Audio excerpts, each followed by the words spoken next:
Do you think the foundation of scaling your business as a service provider is to get more clients or to get more systems in place? What if I were to tell you that there's something that you need to focus on if you want to scale with ease and nourishment and even more profit than those things? What if I told you that those things are actually the effect of this thing?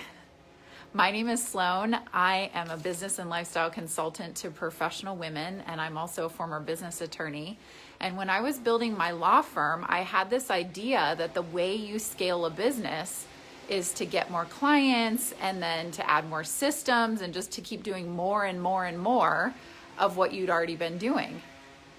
And what I came to realize in the process through a lot of study and working with coaches and my own evolution was that that kind of focus really leads to this problem of no matter how much money you make, never quite enough, or no matter what you do and no matter the team you add, never quite enough time, always frantic for time. Hi everybody, so good to see you. As you come in, I would love to know that you're here, so please type your name in the chat, or you can put an emoji that shows how you're feeling today. But I would love to see you and also would love to have you acknowledged by the other women who are here. So welcome. So this strategy, this focus that I want to share with you today is actually something that's very easy and very simple, but it can be, depending on who you are inside, one of the most challenging things that you can actually do in your business. And that thing is getting comfortable with saying no. Hi, Jane. Hi, Shanice. So good to see you. Getting comfortable with saying no. So I want you to imagine that when you first start your business, it's kind of like a big yes. You're like, yes, more clients. Yes to the networking. Yes, I'm yes to the website and all this stuff I'm building, I'm growing. And it's just, you're trying to just throwing it all out to try to figure out what works.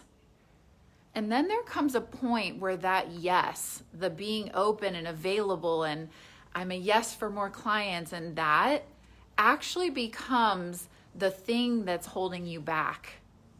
So you can look at, if we're just looking objectively rather than at your business in particular, there naturally comes this point where it's like too many yeses start to be the weight that pushes you down and holds you down.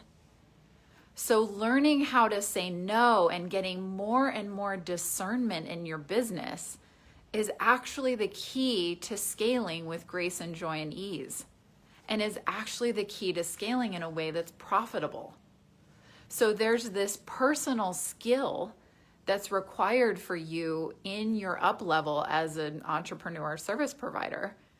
There's this cultivation of getting comfortable saying no that's required if you want to scale your business and feel really good and have actual abundance and have time for your family and the things that you care about. Because otherwise, what do we see? We see this all the time in professional services, are people who get more business, and that just means they're like more frantic.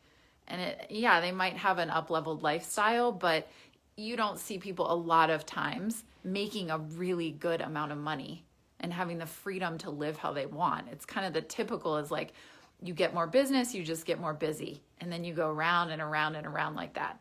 Put a heart or a like or something if you know what I'm talking about in the professional services, because this is something that is so insidious and so common that if you're not focused on not doing this, it's the default. So I want to share with you 2 examples that I have on saying no, just for you to touch down on some real life circumstances of how this would be affecting your business and your ability to scale. And as I go, I would love to hear if this resonates with you, put a like. And if you have any questions or if there's anything about this that you want to explore, please put it in the comments, because I would love to support you.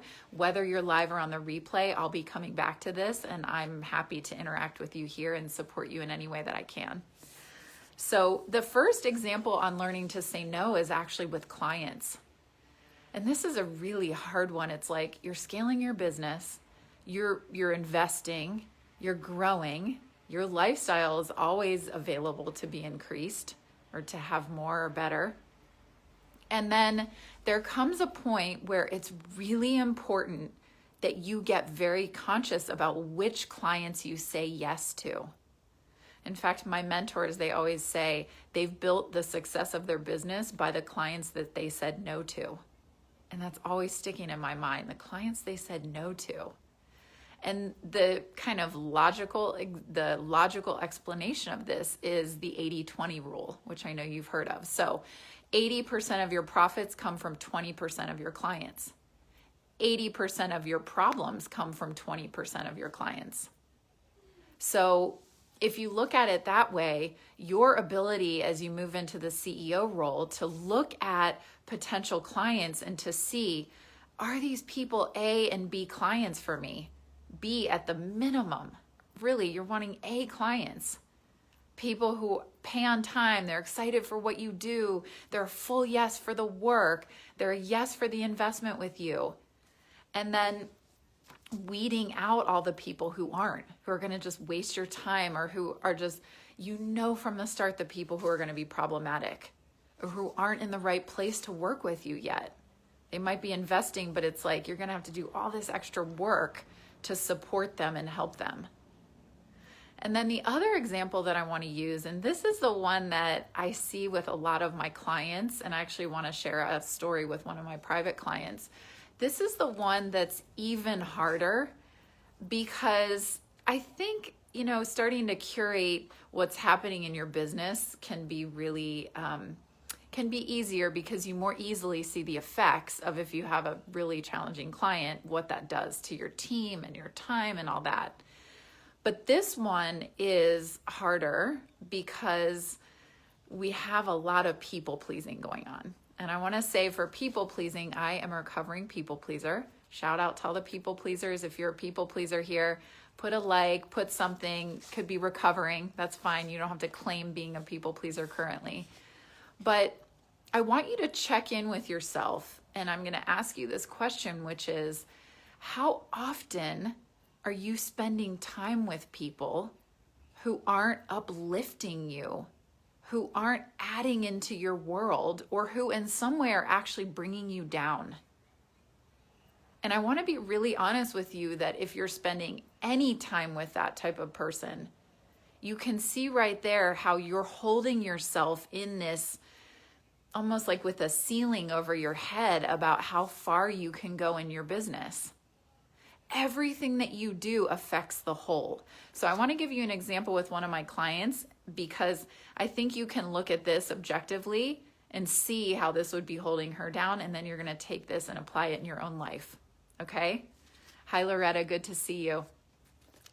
Okay, so my client has been doing a lot of work on who she's spending time with and getting really conscious about where her energy's going, how she's involved with people, and a lot of the relationships were ones that weren't serving her. So she had to get together with an old friend that she really wanted to see, and kind of just blasted through everything she's been working on and was like, I want to see this person. And ended up spending 2 hours with a woman who was dumping. And sometimes we call it vomiting, like bitching and complaining and talking about just whatever. And a lot of people do this as a bonding, a way of connecting, and it's a lower vibration way of connecting, but women sometimes do that, and men, actually, people sometimes do that. And so what happens there? First, she has the loss of time of the 2 hours that were spent. That was not high quality time, that wasn't adding anything to her business growth, to her up level, to her energy. And then what happens after the 2 hours? And I want you to think about, if you have any people like this in your life, or any appointments or situations, what happens to you after that? Your energy goes down. So now you're either going to be self-medicating, if that's your thing, with alcohol, Netflix, distractions of some kind, or you are then going to have to go work with your coach or your therapist or somebody to help you uplift. You have to pull yourself out of the hole now you just went into. And if you're truly committed to scaling your business to 7 figures and beyond, and you actually want to experience more ease in it, more ease than you had when you started, more nourishment from your business, and more profit, you're going to have to start to look at things like this that are actually affecting you. You don't get to say, oh, it's fine, I'll just hang out with these people over here that bring me down, but I love them, or we've known each other forever, or it's my family and we have a good connection, and think that you're going to arrive at some point where you have spaciousness, where you have freedom, where you feel really great in all aspects of your life. It's going to take a lot more than just looking at what other system do I need to add, or how do I bring in more clients, what marketing techniques do I need, or getting better at sales, or any of that. So if this speaks to you, if these are things that you want to explore, and if you are a professional woman, so a professional woman is a lawyer, a doctor, a CPA, a consultant, or a financial advisor, someone where you would consider yourself a professional, and you are focused on really scaling your business. So you have a multiple 6-figure business, you're growing it now. I would love to have you join me in my Business Reimagined Facebook group. We will post a link here in the comments for the group. I would love to have you apply to come in and get to know you and see if you're a fit for the group. We're a really highly curated group of high quality women who are focused on this and really focused on looking at not only what needs to shift and grow in the business, but also how do we need to shift and grow from within in order to experience real fulfillment and this idea of stepping into greatness. What is it to be on the path of real greatness? And that's what we're exploring together. So if this speaks to you, I would love to have you join us. If you have questions, post here, post below, or comments. I'd love to hear from you and interact with you here. I hope you have a fabulous day, and I will be back next week. Goodbye, everybody.